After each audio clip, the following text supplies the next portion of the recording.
നിലമ്പൂരിനെ ആവേശത്തിലാഴ്ത്തി LDF JPPM സ്ഥാനാർത്ഥികളുടെ നാമനിർദ്ദേശ പത്രികാ സമർപ്പണം.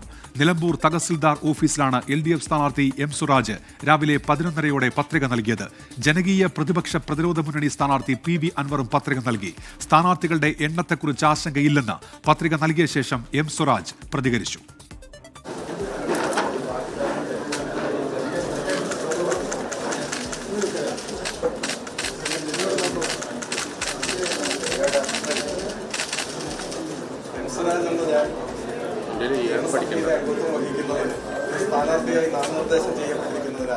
മത്സരിക്കാനുള്ള അവകാശം എല്ലാവർക്കും ഉണ്ട്.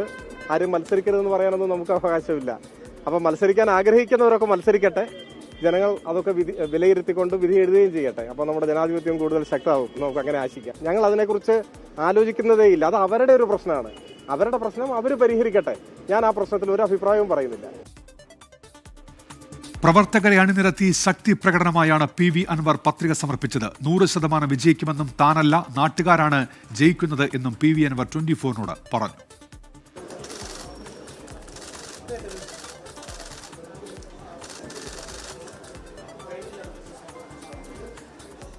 ജനങ്ങളെ മറന്ന രാഷ്ട്രീയക്കാരാണ് ഈ തെരഞ്ഞെടുപ്പിനെ നയിക്കുന്നത്.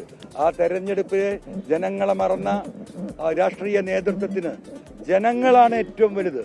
പീപ്പിൾ ആർ ദ കിങ് എന്ന് പറയുന്ന, ജനമാണ് രാജാവ് എന്ന് തെളിയിക്കുന്ന ഒരു തെരഞ്ഞെടുപ്പ് റിസൾട്ട് ഉണ്ടാകും. NDA സ്ഥാനാർത്ഥി അഡ്വക്കേറ്റ് മോഹൻ ജോർജ് അല്പസമയത്തിനകം പത്രിക സമർപ്പിക്കും. UDF സ്ഥാനാർത്ഥി ആര്യടൻ ഷൗക്കത്തിന്റെ പ്രചാരണം തുടരുകയാണ്. UDF തെരഞ്ഞെടുപ്പ് കൺവെൻഷൻ വൈകിട്ട് AICC general secretary KC Venugopal ഉദ്ഘാടനം ചെയ്യും.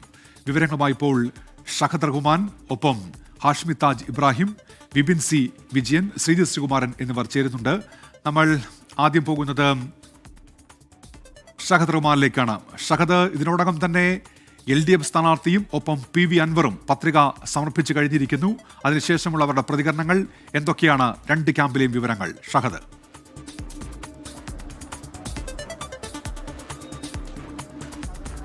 അല്പസമയം മുൻപാണ് ഈ പത്രികാ സമർപ്പണം പൂർത്തിയായത്. അതായത് PV അൻവറിൻ്റെത്. PV അൻവർ ഏകദേശം 1:20 ഇവിടെ എത്തിയിട്ടുണ്ടായിരുന്നത്. ഞാൻ നിൽക്കുന്ന നിലമ്പൂർ ഈ താലൂക്ക് ഓഫീസിൽ എത്തിയിട്ടുണ്ടായിരുന്നത്. ഇവിടെയാണ് അല്പസമയം മുൻപ് പത്രിക സമർപ്പിച്ചിട്ടുണ്ടായിരുന്നത്.